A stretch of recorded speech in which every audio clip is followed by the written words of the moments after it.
locate us in the coming 3 months.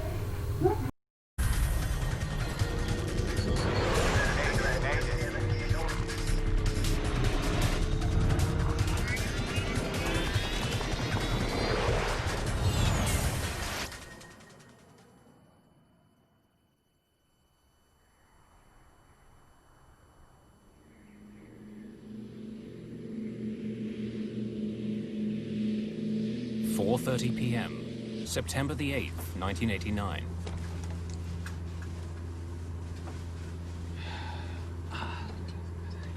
Oh, hang on.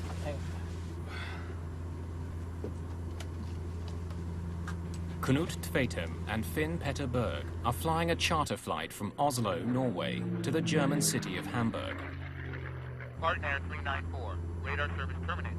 The plane is about 100 kilometers from the Danish coast. 124.55 by partner 394. How was dinner? Delicious.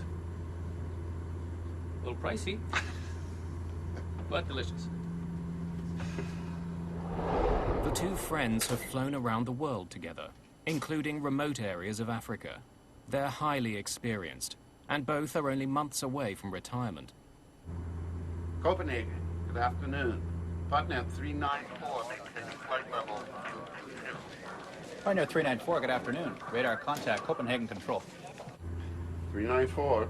The plane is flying 22,000 feet above the North Sea. The aircraft they're flying is a twin-prop Convair 340-580. It's a popular plane for short routes like this one. The plane has been chartered by the Norwegian shipping company Wilhelmsen. All 50 passengers are winners of a company lottery, sending them on a free trip to Hamburg to name a new ship. Some had maybe been to naming ceremonies before, but the naming ceremonies are quite exciting. And the atmosphere was very, very, very good at the time of leaving. One of the company's best employees is chosen to give a speech at the christening of the ship in Hamburg. You have to deliver a speech, and it's not so very often that normal person within a company is giving the honor of naming a ship. But he also felt that that was right. As the Convair crosses the North Sea, a Norwegian Air Force F-16 approaches the plane on its way home.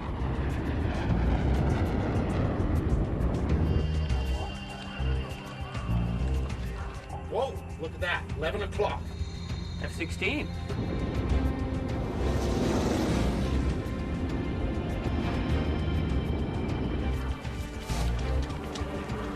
Suddenly, the plane experiences a violent shock.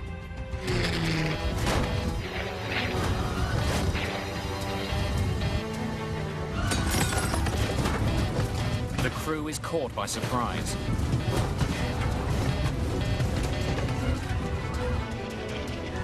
The plane begins rolling upside down. Air traffic control notices that Partner 394 is off course and falling from the sky.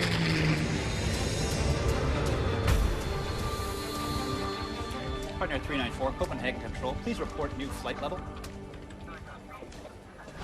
The crew is struggling to save the plane and the lives of everyone on board. Terrain, what new flight level? Go up. Terrain. Go up. Please report new flight level. Then it disappears.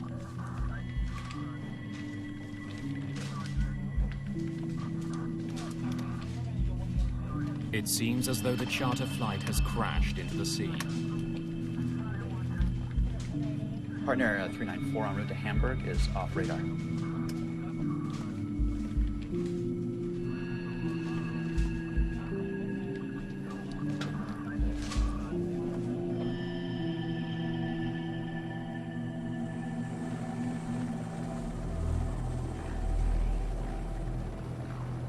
Rescue teams race to the crash site, nearly 20 kilometers north of the Danish coast.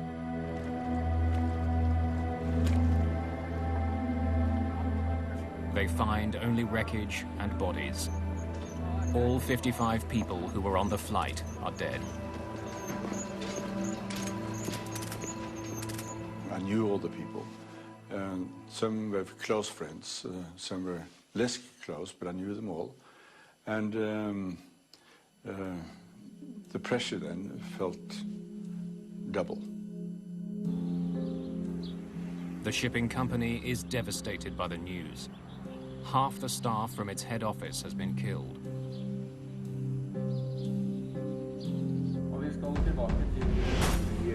It's the biggest airline disaster in Norwegian history. The nation is in shock. Jan Ovind is a young reporter for Norway's largest newspaper. He's assigned to cover this story. One of the inspectors in the Norwegian FAA jumped to the conclusion that it had to be sabotage. And it was also stated by one of the Danish rescue team leaders, who said that they had no distress call. It just fell out of the sky, which meant it had to be a bomb or something. And somebody drew links to Lockerbie the year before. In December 1988, Pan Am Flight 103 exploded over Lockerbie, Scotland. The evidence in that case is pointing conclusively to a bomb. Norwegian journalists uncover an intriguing fact about the partner plane. Our Prime Minister at the time, Gro Harlem Brundtland, she used the plane on her campaign trip to the north of Norway. And I guess she used it for 2 or 3 days. And that was just 2 or 3 days before it crashed. The nation wonders, could the tragedy have been a botched assassination attempt? The first headline was sabotage then on the whole front page. A bomb would explain the plane's sudden plunge from the sky. Had the 55 people on board been the innocent victims of a murderer? Investigators looking into the mysterious downing of a passenger jet over the North Sea are facing a stunning possibility: that the plane was deliberately sabotaged. The Norwegian Accident Investigation Board recruits an Air Force investigator, Finn Heimdal, to join the team. It will be a severe test of his investigative skills. It's good to be here. I started many years ago with the Air Force.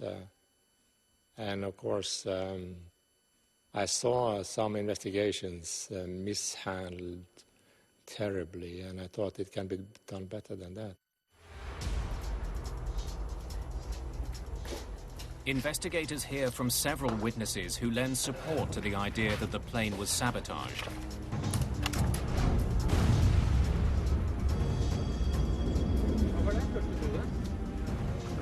A young man claims to have heard a cannon-like sound coming from the crash site off the Danish coast. It may have been the explosion that brought down the partner plane. Searchers scour the surface of the sea for floating debris and for victims of the crash. Eventually, all but 5 bodies are found. They're taken to Denmark for autopsies.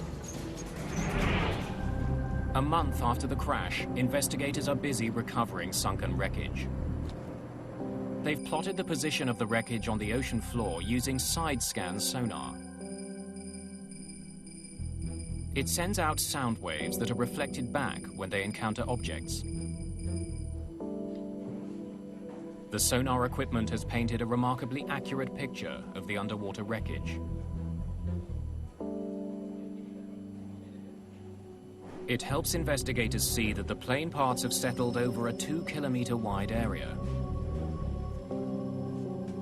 It's an important piece of evidence. It was evident that the aircraft had come apart in the air.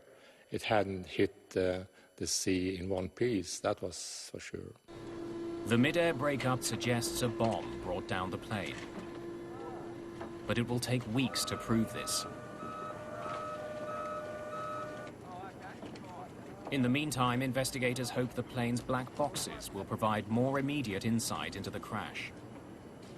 The plane's voice recorder and eventually its data recorder are recovered from the seabed and sent to labs for analysis.